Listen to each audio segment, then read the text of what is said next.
மேற்கு பகுதி திராவிட முன்னேற்ற கழகத்தின் சார்பாக சென்னை தெற்கு மாவட்ட மகளிர் அணி துணை அமைப்பாளர் அன்பு சகோதரி சரஸ்வதி அண்ணாமலை தலைமையிலே நடைபெற்றுக் கொண்டிருக்கின்ற இந்த கூட்டத்திற்கு வருகை புரிந்திருக்கின்ற சோழிங்கநல்லூர் சட்டமன்ற உறுப்பினர், சோழிங்கநல்லூர் மத்திய பகுதி கழகத்தின் செயலாளர், அப்புறம் பேசிக்கலாம் சோழிங்கநல்லூர் மத்திய பகுதி கழகத்தின் செயலாளருமான மதிப்பிற்கு மரியாதைக்குரிய அரவிந்த் ரமேஷ் அவர்களே, சிறப்புரையாற்ற வந்திருக்கின்ற தலைமை கழக பேச்சாளர் வழக்கறிஞர் சரவணன் அவர்களே, இந்த கூட்டத்திற்கு வரவேற்புரை ஆற்றி அமர்ந்திருக்கின்ற வட்டக்கழக செயலர் தேவராஜ் அவர்களே, பகுதி துணை செயலர் வெங்கடேசன் அவர்களே, பகுதி துணை செயலர் திலகவதி அவர்களே, வட்டக்கழக செயலாளர் மா ஆறுமுக அவர்களே, எம்கே ஜெய் அவர்களே, ஜே திவாகர், ஆர் குமாரசாமி உள்ளிட்ட அன்பு தம்பிமார்களே மற்றும் இந்த கூட்டத்தில் பங்கேற்று சிறப்பித்துக் கொண்டிருக்கின்ற சோழிங்கநல்லூர் தொகுதியின் பொறுப்பாளர் அன்புக்குரிய அண்ணன் சந்திரபாபு அவர்களே, 181வது சென்னை மாநகராட்சி மன்ற உறுப்பினரும் சென்னை பெருநகர மாநகராட்சியின் கல்வி நிலைக்குழு தலைவருமான சென்னை தெற்கு மாவட்ட கழகத்தின் துணை செயலாளர் மதிப்பிற்கு மரியாதைக்குரிய பால்வாக்கு விஸ்வநாதன் அவர்களே, சென்னை தெற்கு மாவட்ட கழக துணை செயலாளரும் முன்னாள் பெருந்தலைவருமான மதிப்பிற்கு மரியாதைக்குரிய பாலவாக்க மனோகரன் அவர்களே, தலைமை செயற்கை உறுப்பினர் அண்ணன் பாலவாக்க சோம் அவர்களே, அன்பு தம்பி பார்த்திபன் அவர்களே, அண்ணன் விஜயபாலன் அவர்களே மற்றும் சென்னை பெருநகர மாநகராட்சி மாமன்ற உறுப்பினர்கள் செர்லி ஜெய் தாமஸ் அவர்களே, அன்பு சகோதரி சமீனா செல்வம் அவர்களே, மாவட்ட கழக பிரதிநிதிகள் ஜெகநாதன் அவர்களே, கோவிந்தன் அவர்களே, அண்ணன் ராமகிருஷ்ணன் அவர்களே மற்றும் அன்பு தம்பி மாணவர் அணி மாவட்ட துணை அமைப்பாளர் தம் ஈஸ்வரமூர்த்தி அவர்களே, இறுதியாக நன்றி உரையாற்ற இருக்கின்ற பகுதி மகளிர் அணி அமைப்பாளர் அன்பு சகோதரி கஜலட்சுமி அவர்களே மற்றும் இந்த கூட்டத்தில் பங்கேற்றிருக்கின்ற பொதுமக்களே, கழக தோழர்களே, உங்கள் அனைவருக்கும் என்னுடைய நன்றி கலந்த மாலை வணக்கத்தை உரித்தாக்கிக் கொள்கிறேன். இந்த கூட்டம் நாடு போற்றும் 4 ஆண்டு தொடரட்டும் பல்லாண்டு திமுக அரசின் சாதனை விளக்க பொதுக்கூட்டம். சாதனை என்னன்னா யாரும் செய்யாத இது இருக்கிறது தான் அது சாதனை. நிறைய சொல்லலாம். தளபதி அவர்கள் யாரும் செய்யாத சாதனைகள் குறிப்பாக சொல்லணும்னா இப்போ பார்த்தீங்கன்னா இந்தியாவில் எலக்ட்ரானிக்ஸ் பொருட்கள் ஏற்றுமதி பண்ணுறாங்க. அது எல்லா மாநிலமும் அந்தந்த மாநிலத்துக்கு ஏற்ற மாதிரி பண்ணுவாங்க. அதில் குறிப்பாக 41% நம் தமிழ்நாட்டில் தான் தயாரிக்கிறாங்க. இந்த அளவுக்கு தொழில் வளர்ச்சியை உருவாக்கியது இது ஒரு வரலாறு காணாதது. அது மட்டுமல்ல, தொழில் வளர்ச்சி மட்டுமல்ல, அதாவது இப்போ கார் உற்பத்தியில் இந்தியாவிலேயே முதலாக இருக்கிறது அதை முதல் மாநிலமாக இருக்கிறது நம்முடைய தமிழ்நாடு.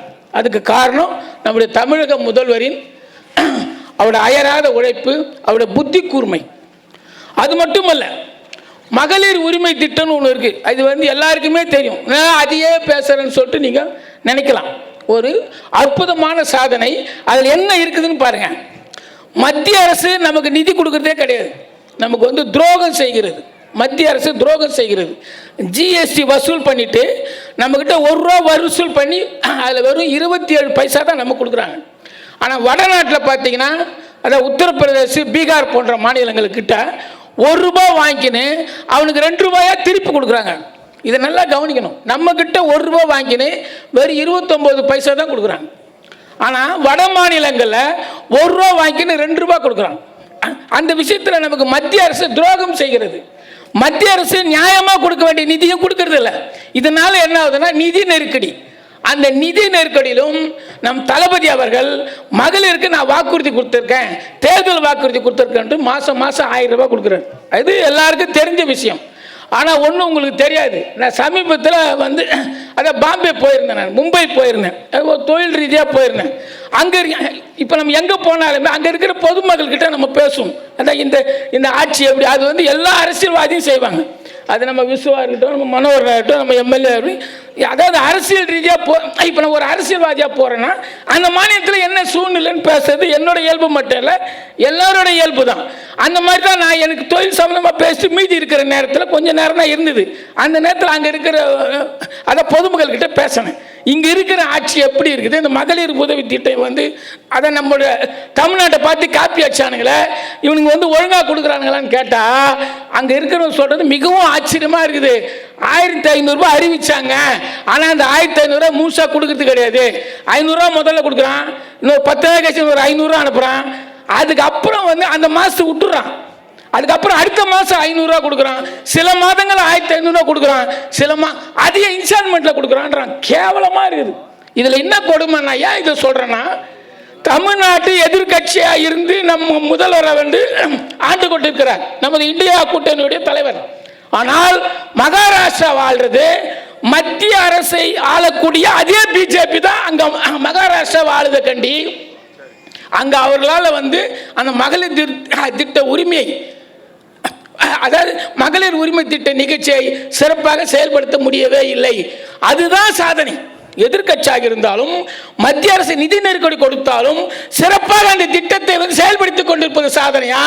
இந்த மாதிரி வந்து தேர்தலுக்காக வாக்குறுதி கொடுத்து விட்டு பேடித்தனமாக அது ஒழுங்காக செய்ய முடியவில்லை.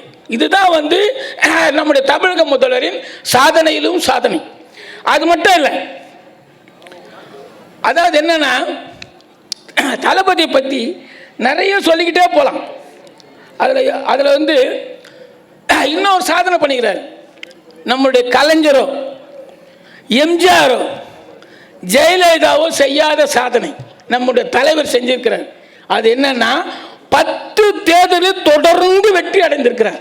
இது வரைக்கும் தமிழ்நாட்டில் எந்த தலைவரும், நம்முடைய தமிழக தலைவர் கலைஞர் அவர்களே செய்யாத சாதனை, தொடர்ந்து 10 தேர்தல் எந்த தலைவரும் இது வரைக்கும் செய்யல. நம்முடைய தளபதி அவர்கள் தான் செய்திருக்கிறார்.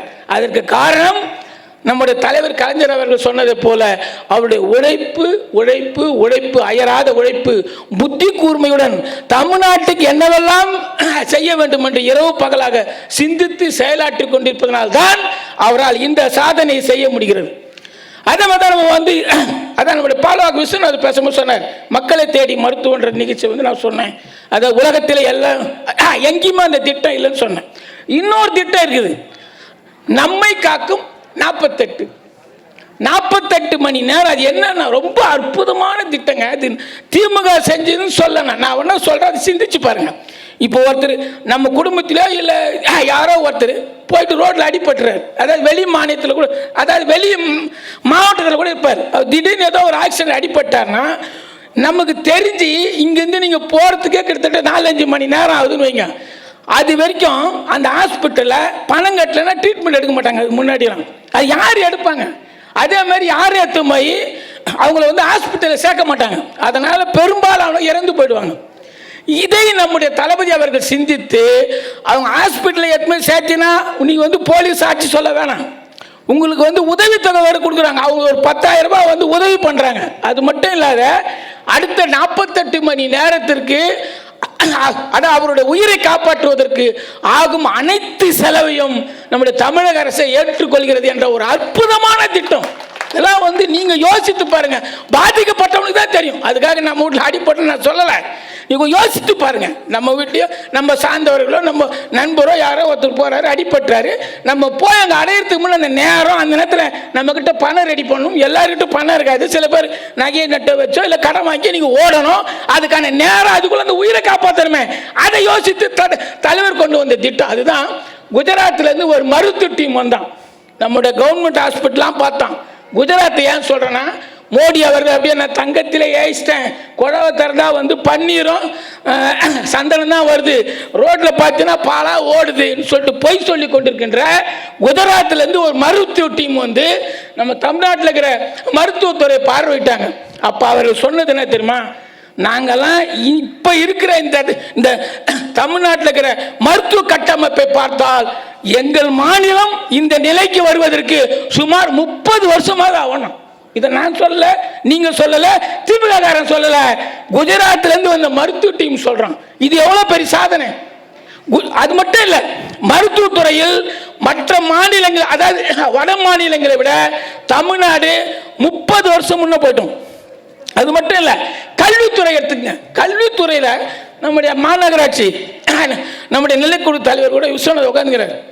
எடுத்துக்கிட்டிங்கன்னா வேறு இந்தியாவில் வேறு எந்த மாநிலத்திலும் இல்லைங்க. காலையில் நீங்கள் ட்ரெஸ் மட்டும் பண்ணி குழந்தைய வந்து ஸ்கூலுக்கு அனுப்பி விட்டிங்கன்னா அவங்களுக்கு காலையில் உணவு கொடுத்துட்றாங்க, காலுக்கு ஷூ கொடுக்குறாங்க, போட்டு குத்து யூனிஃபார்ம் கொடுக்குறாங்க, மத்தியானம் சாப்பாடு கொடுக்குறாங்க, சாப்பாடில் சத்தான முட்டையும் கொடுக்குறாங்க, முட்டை சாப்பிடாத பசங்களுக்கு உருளைக்கிழங்கும் கொடுக்குறாங்க. அது மட்டும் இல்லை, சில குழந்தைகள் மதிய உணவை சாப்பிட்டுட்டு சாயங்காலத்துக்கு டிஃபன் பாக்ஸில் கட்டி எடுத்துன்னு போதுங்க வீட்டுக்கு. இது எந்த மாநிலத்திலுமே இல்லாதது. அதனால தான் பசங்க என்ன பண்றாங்க, பசியை மறந்து விட்டு படிக்கிறார்கள், கல்வித்தரம் உயர்கிறது. இது சாதனை இல்லையா? தளபதியோடைய சாதனை சொல்லிக்கிட்டே போகலாம். அதே மாதிரி பார்த்தீங்கன்னா தளபதியுடைய சாதனை செய்து கொள்ள போகலாம். அதே மாதிரி நம்முடைய தலைமை கழக பேச்சல் வந்து அவர் பேசணும், சட்டமன்ற உறுப்பினர் பேசணும். இதோடு அவருடைய சாதனையை வந்து சொல்லணும்னா விடிய விடிய சொல்லிக்கிட்டே இருக்கலாம். ஒவ்வொருத்திலும் சாதனை, நுணுக்கமான சாதனை. இன்னொன்று பாருங்க, நல்லா படிக்கும் அந்த பசங்க.